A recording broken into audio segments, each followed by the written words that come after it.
Peggy 18.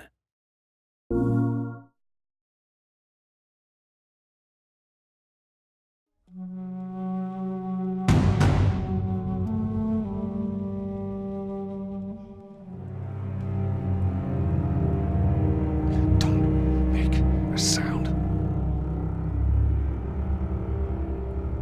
Quiet. This way.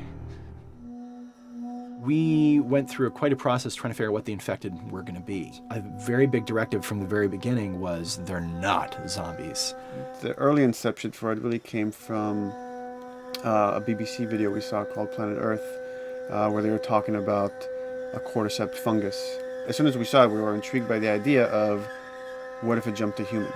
In what interesting ways would it take over a human body and then force it to spread that infection? And we figured that the real evil in the game is the fungus. It's not the people. We want to see what kind of choices a human makes under that kind of pressure. There's him.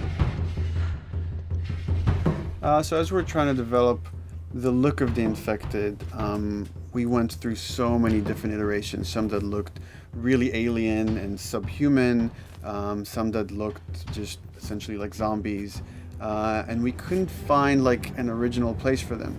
But one of our concept artists took a bunch of images of diseases or images of fungal overgrowth, and he kind of mashed it all together and he threw it on this person.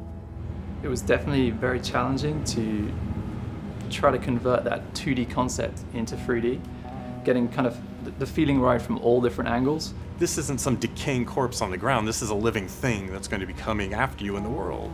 And it seemed so creepy and so unique that right away we gravitated towards it, and it's like, this is our base infected. Everything should kind of come out of this look.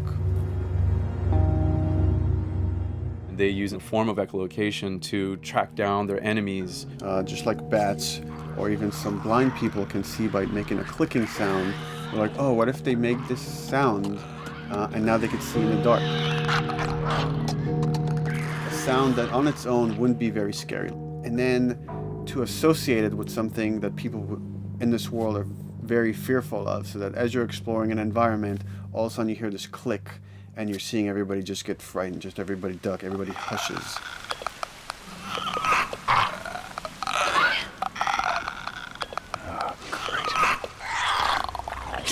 When the infected feels like it's going to die, it finds like a dark corner and it becomes part of the environment. The fungus grows out of there, and if the fungus lingers there long enough, then spores will come out, and if people can breathe those spores, they become infected as well. Pretty much everyone in this world has had one of their loved ones at least become the infected, so they lost someone this way. It's a pretty brutal fate if you know, you're headed down that path. You've got some hard decisions to make.